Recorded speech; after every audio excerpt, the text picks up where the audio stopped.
Hi Warriors, I'm Tom Granger from Aria Breath, the musical meditation, and I'm going to take you on a 60-minute crash course through what breathwork can do for you. We're going to look at what breathwork is, how it works, and some of the benefits. And if you stick around with me until the end, I'm going to lead you in my favorite breathwork practice, resonance frequency breathing. And everything we talk about today is going to be based on 3 years of research that I've been doing into the wonderful world of breathwork. I have a YouTube channel, Draw Breath, where I interview scientists, gurus, practitioners, and teachers from around the world about the potential of breathwork for your health. So if that sounds good, let's get into it.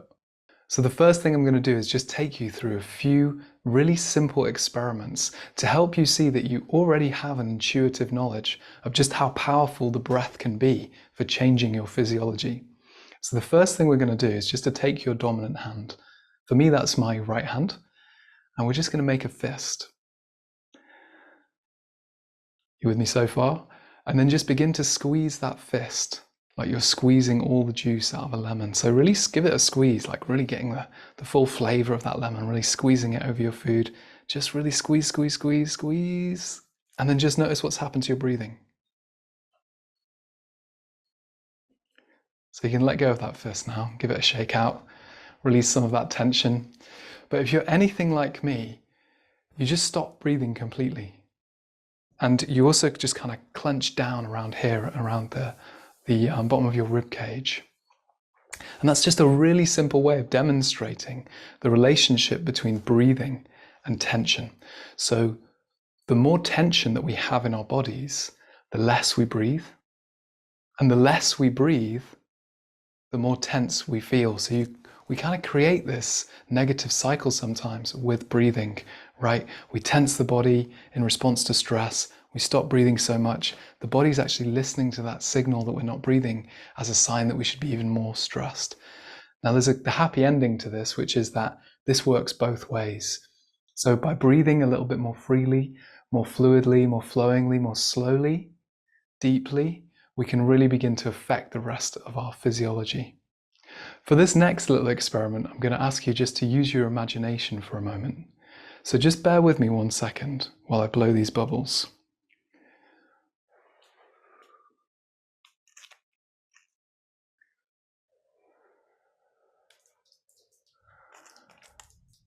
Now I want you to kind of do the same thing. Just imagine that you're blowing bubbles. I'm going to do this with you. So just taking your finger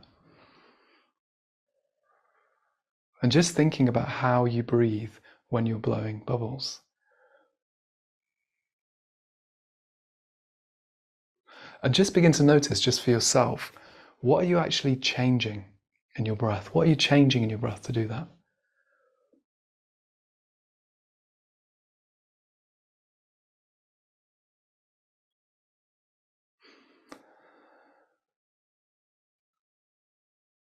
What factors, what variables are you changing?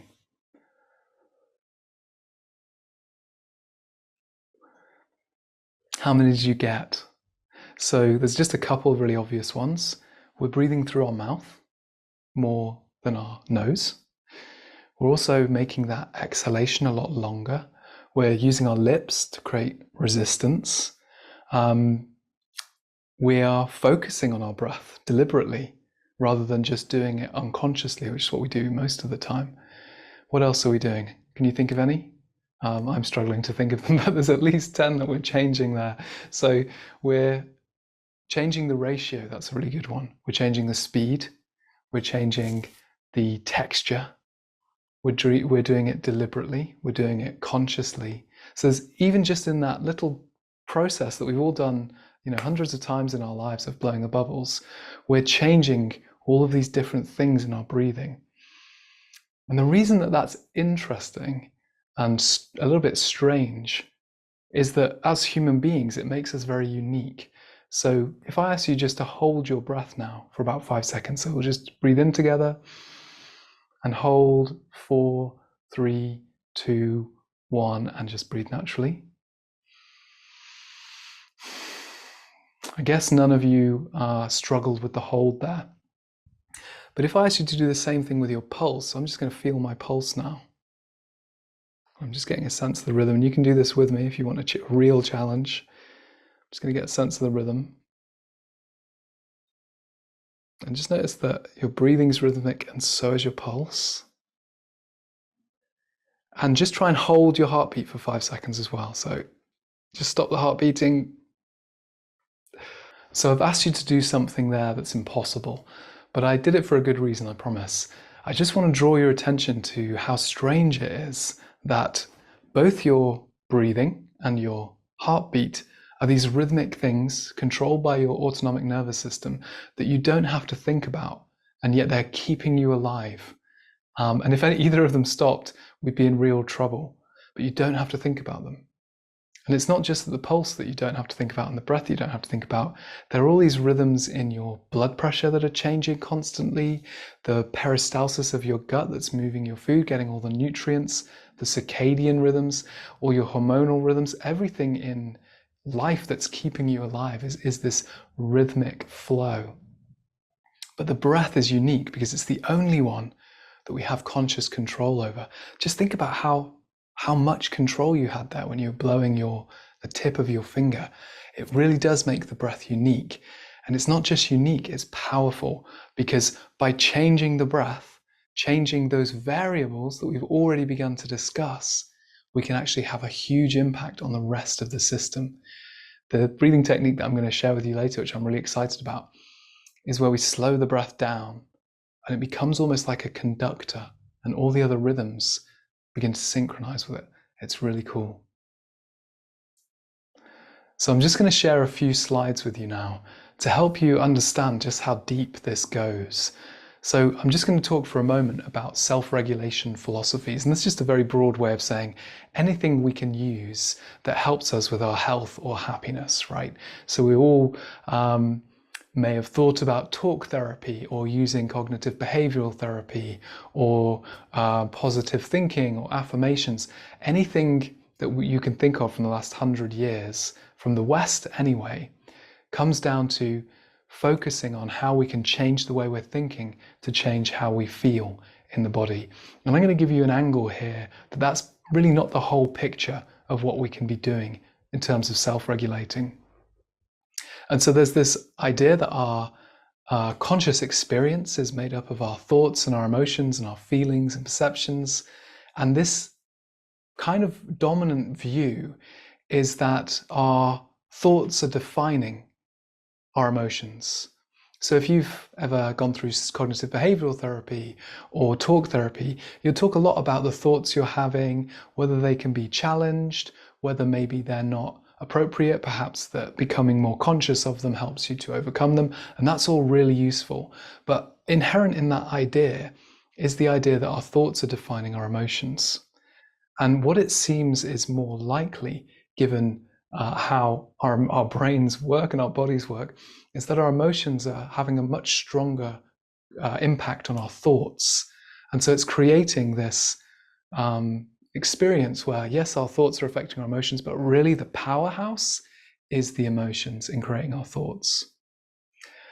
And so that's creating our conscious experience. So how can we regulate our emotions? It's through our physiology. Really how your nervous system is being regulated, what's happening in your hormonal system. These are the things that are really regulating your conscious experience. And so for the past 100 years in Western psychology, we've been focused on top-down approaches. That's how we can use the mind to change how we're feeling in the body. This is things like cognitive behavioral therapy, counseling, therapy, mindfulness, all really amazing things, but all having this bias towards seeing thoughts as the prime mover in our experience. And I'm going to put it to you that actually there's a real piece of the puzzle missing here, which is the bottom up. So how can we use the body to change how we're feeling in the mind? And this is already in existence. This isn't anything new, but it's becoming more and more recognized in Western psychology because of people like Gabor Mate or Bessel van der Kolk and The Body Keeps a Score. We're understanding that so much of our conscious experience is dominated by how our body responds to stress. And so this is things like massage, like diet, yoga, sleep. But one of the things that we can change easiest and the most quickly is how we're breathing. And as we've already discussed just through that fist experiment, we know that our breath is really having a huge impact on the rest of our nervous system. And it's not to say that one or the other is better, that mind is better than, top down is better than bottom up, or bottom up is better than top down. It's just really expanding your mind to the possibility that there's more to the picture, that this bottom up stuff, the breath work, the diet, the what we're eating, the yoga, the movement, can actually make the top down stuff a lot easier, because we're changing our focus, we're changing our stress levels. It's so much easier to be mindful when we're not stressed. And so all of those things combine and work in tandem, really, to create more power for us, more responsibility, more self-responsibility for our self-regulation. I mean that word in a very good way. I mean, we're more able to respond. And just to make this really simple, okay, in life we all want to get some kind of outcome. It's probably why you're watching this video. You want to change your behavior in some way that's going to give you a better outcome for whatever it is that you're going through, whatever it is that you is your immediate goal in life. And that comes from your behaviors, whether that happens, which are defined by your habits, which are created by your constant intentions, which are essentially your thoughts, which are dominated by your emotions, which are controlled by your physiology. But this is the baseline here. And this is what's really empowering about this, is that we actually are in control of our physiology. We can do things like changing the diet, changing the sleep, using movement, exposing ourselves to light, taking cold showers if you want to get really into it. But the real easy one to change is breath. And breath really can be one of the most powerful, because as we'll try out in our experiment later today, I'm going to show you a technique that not only makes you feel relaxed, it actually makes you better at relaxing every time you do it. So we're starting at the bottom here. We're not trying to change our behaviors, because unless we've done the groundwork in regulating our physiology, we're never going to change those behaviors. So hopefully that's given you some idea about just how powerful and important breathwork can be for you in your healing journey. And what I wanted to do was just give you a kind of crash course in breathwork now. And this is based on the work that me and my collaborator Mike from Take a Deep Breath have been doing. We've created something we call the Airheads system, which is designed to help you navigate the wacky world of breathwork, because there are so many people out there making claims, telling you to breathe a certain way. And it's really quite difficult for beginners to get a grasp on just where they should even begin. And so this is things like resonance frequency breathing, which is what we're going to do today, conscious connected breathing, which is the kind of psychedelic breath work. You can do things like qigong and yoga, pranayama, functional breathing, which is just learning how we should be breathing all the time. Wim Hof technique, he's made this Indian practice really popular, and it's now known as the Wim Hof method. And also Buteyko technique, where some of you may have even heard of Patrick McEwen, who wrote The Oxygen Advantage, talking about how slower breathing actually helps us to feel less stress overall. Really slow, light breathing, and even breath holds. So it seems like they're saying the opposite thing. You have Patrick over here saying one thing, Wim Hof over here saying the other thing. And Mike and I both spent the last few years traveling around the world, meeting all these people, interviewing them for YouTube. And we've created a little system that helps people to understand that this actually isn't chaos. It's actually a continuum. And so just to introduce this system of thinking, it's just a way of thinking about breath work, so that anytime you are going to a yoga class or going to a qigong class or going to a breathwork session, you know why the person is telling you to breathe that way. You understand what it is that they're actually helping you to change in your breath and the reasons for doing it. And so how we introduce this is by highlighting the breath elements. These are the variables in your breath that you can actually have conscious control over. And then we teach you how those breathing elements change what's happening in your body. So we call this the objective results. It's just what science says that changing your breath in that way does. And then finally, the most important part, the subjective experience. How does this actually feel in your body? What does this change for you in your mind. That's the realest part of this whole thing. And the good news is you've already begun to become a master of this. We've already started to look at the breathing elements when we did the blowing bubbles, imagining the blowing of the bubbles. You already got that you were able to slow down your breath, that you were able to switch between mouth and nose, that you were able to use your imagination with it, that you were able to focus on it, change it, concentrate on it. It's really, really fascinating just how many of these things you're already aware of, but I just want to bring your consciousness really deeply into. And we split this into 3 parts. So the breathing elements come in 3 parts. It's the body, the mind, and the environment. And you can just take a look at some of these. We've already got through a lot of them. But what about adding vocalization? What about combining the breath with the movements of the body? What about the types of breath? Can you yawn on purpose? Can you notice that laughter is a kind of breath? That crying is a kind of breathing? These movements are all happening inside of the diaphragm. And it really just goes to show how connected the breath is to your emotions. And if you think about that as that two-way street we've already been talking about, if our emotions are reflected in our breath through laughing and crying and sighing, then just imagine how much power we have to change our emotions by using the breath in the opposite direction. So the second one I mentioned there is the mind. This is things like, are we conscious of our breathing? How are we directing our attention? What's the object of our focus during breathwork? Are we using mantras? Are we creating aims with sankalpa from yoga? Are we imagining the breath moving around the body? Using counting to count and change the length of our breath and the ratio of in-breath to out-breath? Or simply just counting our breaths as a form of meditation? And then this is the one that's hardest for us to change, but this is the stuff in our environment. Are we doing this breath work together or alone? Are we conscious of the quality of our air? Are we using biofeedback devices to show what's actually happening inside of the body?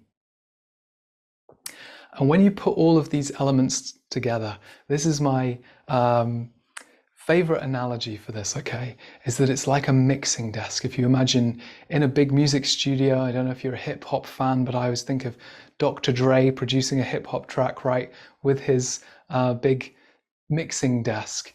All of these elements that we can learn about in our breath are tiny ways of controlling and changing our experience.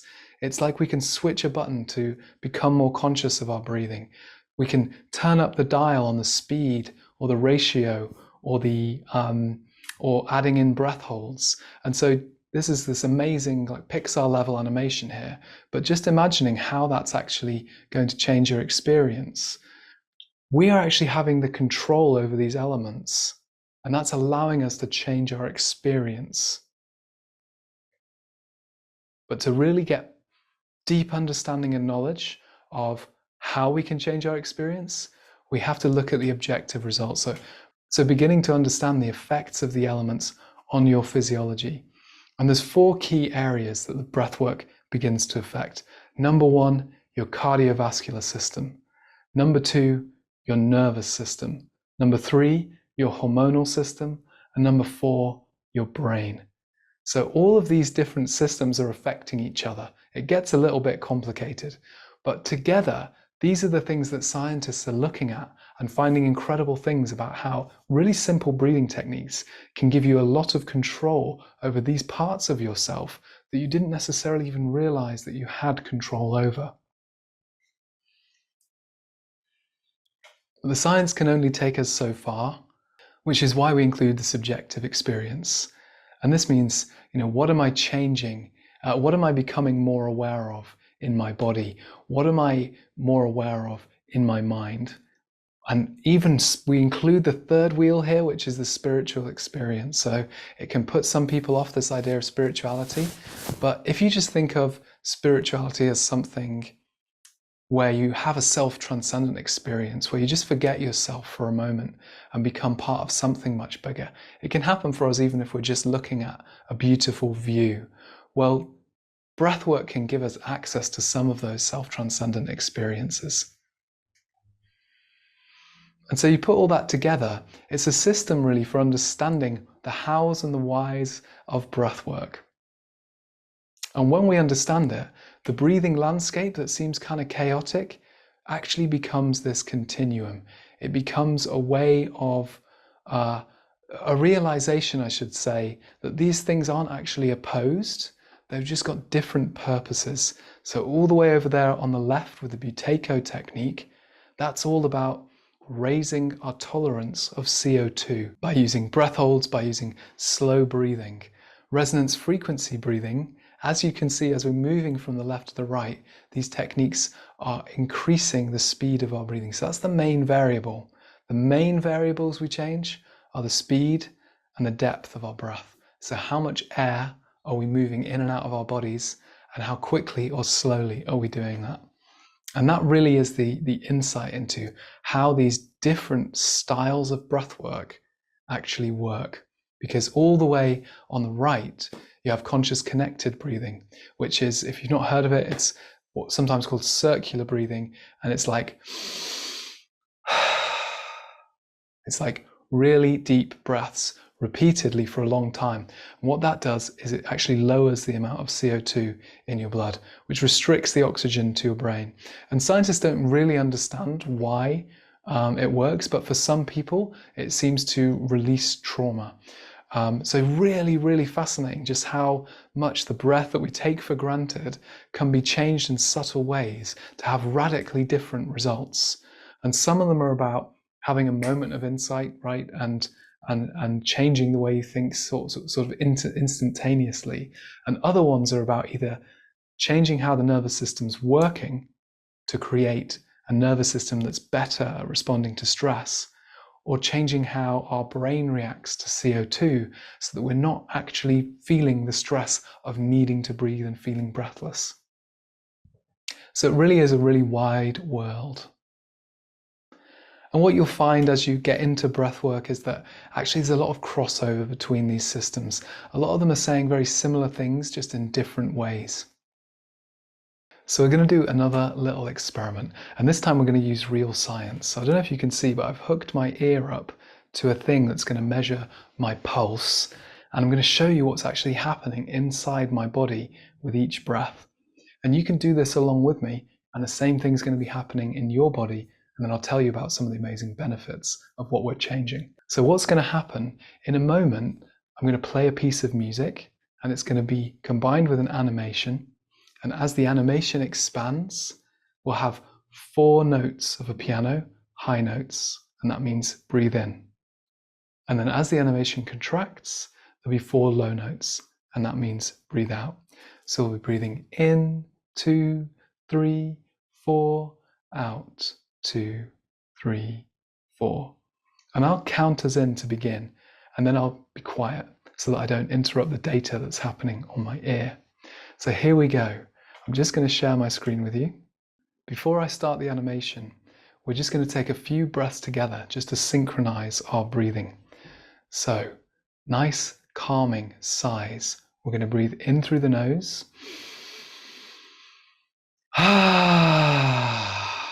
Breathing out through the mouth, in through the nose.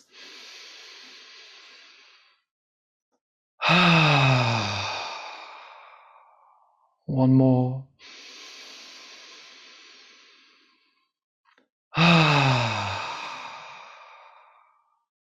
And breathe in, 2, 3, 4, out, 2, 3, 4, in, 2, 3, 4, out, 2, 3, 4, in, 2, 3, 4, out, 2, 3, 4, in, 2, 3, 4, out, 2, 3, 4, in.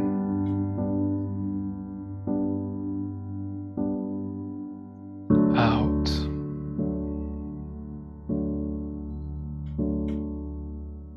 In, Softening the belly as you breathe in.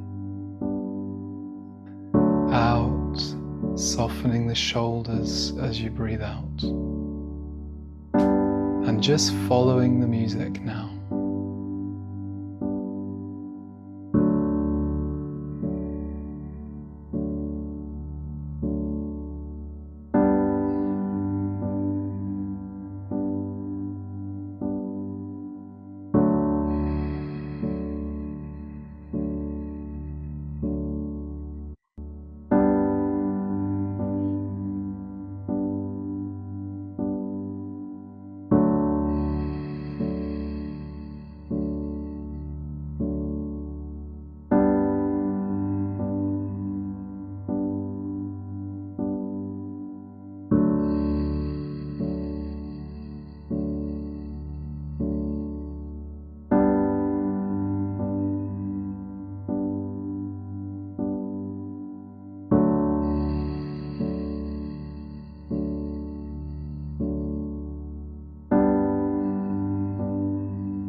I'm just going to show you what was happening in my body whilst I was breathing along with the music and breathing along with you.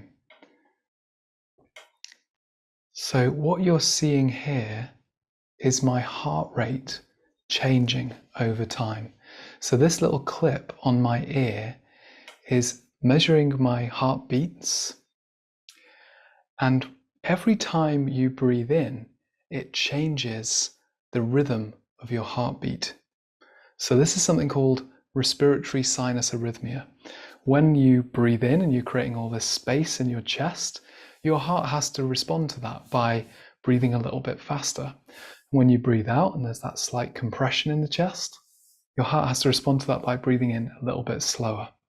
And your heart's actually always changing. If you've got a Fitbit or a piece of wearable tech or something, you might be thinking that it says 60 beats, so that must be it. My heart's like a drum, like a metronome, 60 beats per minute. But actually there are microscopic changes in your heartbeat, and that's called heart rate variability. And it's a really, really good thing.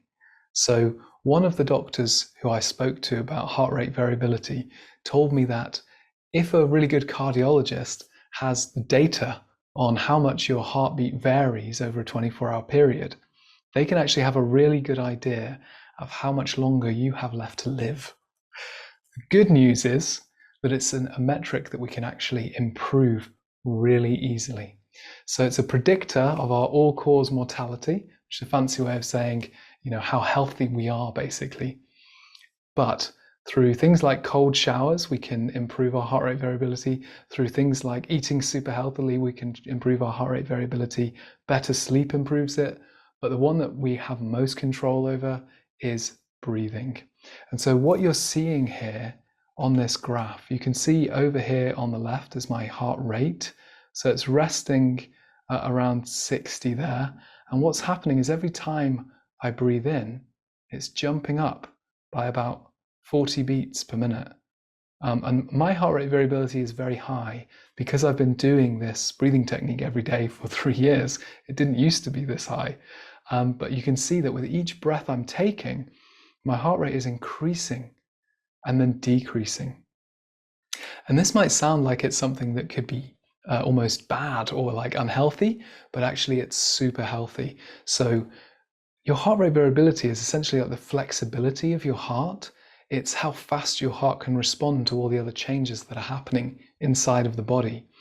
But what's really fascinating is every time I'm breathing out, the heart rate is having to come all the way down, and it's having to do it quite fast.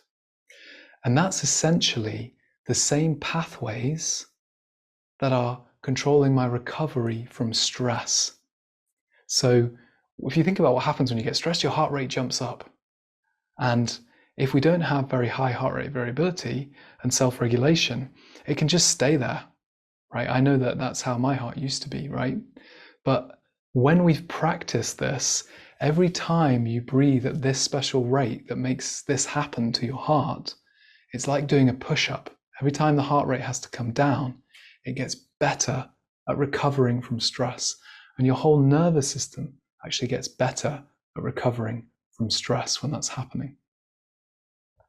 Okay, so I'm just going to stop sharing my screen. If you have any questions about this, by the way, just come to ariabreath.com, which is my website, and you can get in touch with me, because I know that I'm burning through this. I'm trying to keep this to an hour, but we'll see how we get on. I just wanted to share some key things from this research journey I took last year to America. So around about this time last year, this is me at Manchester Airport at 2 in the morning, my eyes barely open, about to go on this research trip to interview all these amazing scientists. And some of the people that I met along the way are really fascinating. So this is Stephen Elliott, who's a Qigong practitioner. He came up with the name coherent breathing when he noticed what was happening on his biofeedback device in the mid to late 90s. Now, looking at this picture, you might not be able to tell from how healthy he looks. Stephen's actually 70 years old, which I just think is an amazing advert for this breathing technique, because he looks so good. And he's been practicing this every day for the last 25 years. So this is a doctor called Terry Zucker, and she was the first person to look at this breathing technique in relationship to post-traumatic stress disorder. So in the early 2000s, she took some military personnel who had post-traumatic stress disorder from being in Afghanistan and took them through a 6-week process where they learned to do this breathing technique. And what she found was it did lower their PTSD scores. And you might wonder, how can that happen? Oh, I should just mention, look how pleased I am. She's hooking me up to the technology that she was using in the 90s to look at their biofeedback. So I'm very pleased with myself for my investigative journalism at this point. You might wonder, how can that actually happen? How can something as simple as a breathing technique like this improve something like trauma? Well, what's happening is every time we're strengthening those pathways in the body that are telling the heart to slow down, what we're really doing is improving the health of the vagus nerve, which I'm sure by this point you may have heard of, because it's becoming a really popular thing to talk about. But the vagus nerve is essentially mediating your response to stress. Not only that, but your ability to feel connected to other people and your ability to feel safe. So they're the things that we're actually strengthening in the nervous system when we practice this slow rhythmic breathing. This is a lady called Professor Alicia Murray, and she's been taking people who have really high anxiety, so people who have anxiety attacks every day, and training them again over a 6-week period to breathe slowly. And her angle is slightly different, so she's not necessarily talking about the nervous system, she's talking about how your body responds to carbon dioxide. So we think of our body, we think of CO2, I should say, as a waste gas that we don't need, that's a kind of off-cut from the process that your cells are using to get energy. You know, we all learned in school that oxygen and sugar come together in the cells in respiration and they create energy, water and CO2. Well, CO2 is not just a waste product, it's actually having a lot of positive effects inside your blood. And so if we're over breathing all the time, actually we end up with more anxiety, not just because over breathing is too stimulating for the nervous system, but because we get used to a lower amount of CO2 in the body, and that can make us feel breathless. And so she takes these people who have really bad anxiety through a 4 to 6 week process. She slows their breathing down a little more each week, just for 10-20 minutes a day, and they stop having panic attacks. It really is amazingly powerful. And this is a doctor called Dr. Jack Feldman. He's been training mice to do breath work. And what he's discovered is that when you train mice to do breath work and slow their breathing rate down for 10 minutes a day for 4 weeks, they respond in a completely different way to stress. So he has mice, and I'm not a fan of animal testing, but they respond to a red light that gets turned on and they find it stressful.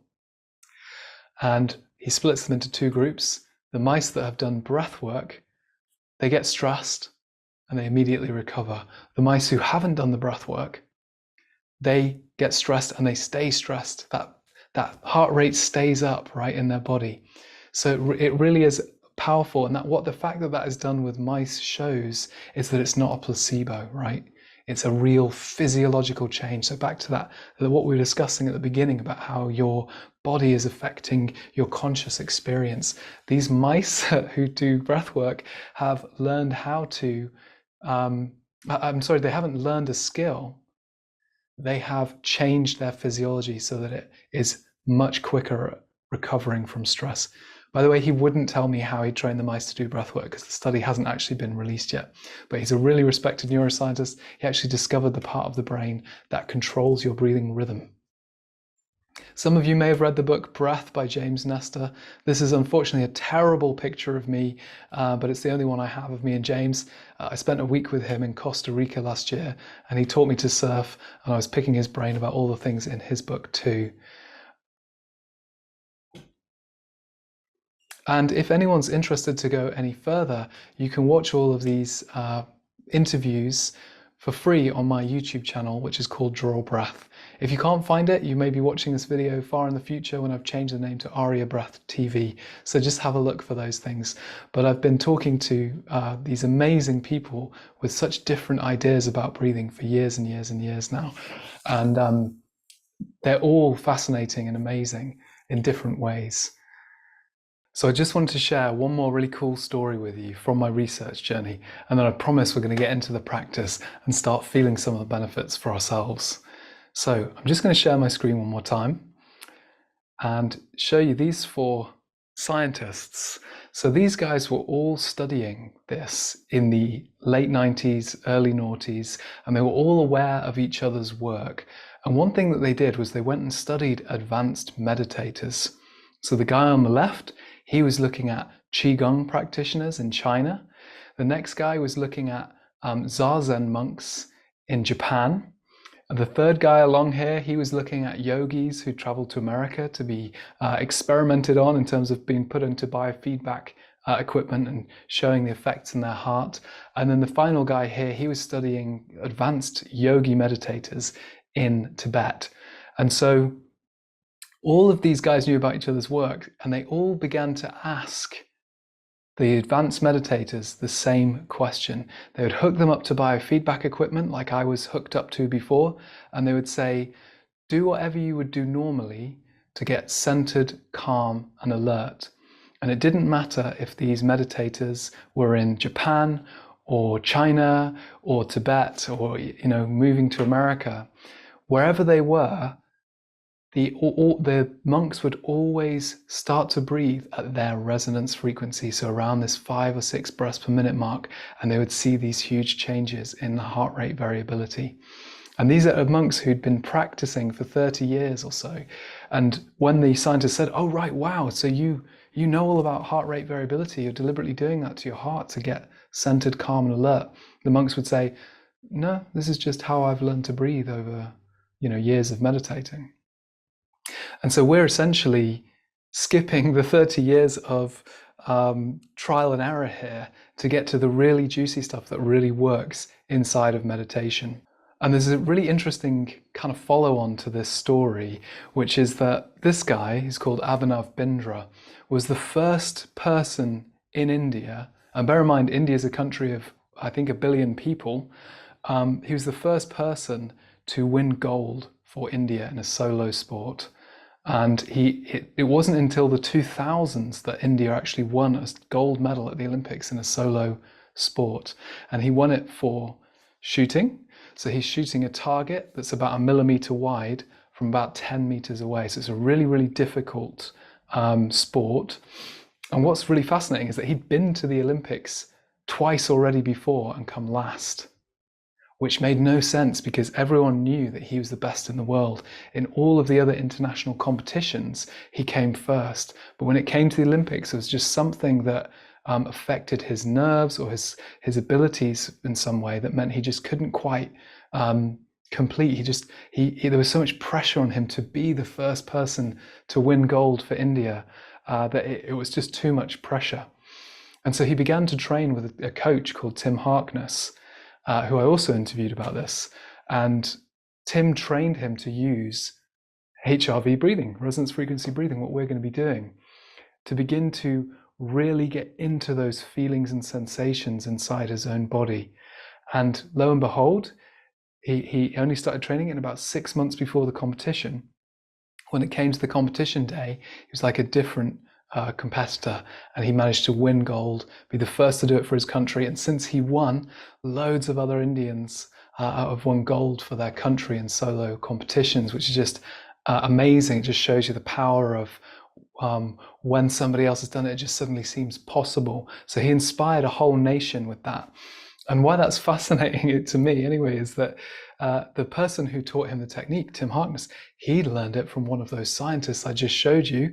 It was the third guy along who'd been studying yogis and how they breathe. So this ancient technique from India, through the lens of Western science, then was able to come full circle and inspire Indians on the world stage. So it really is like this wonderful East meets West story there.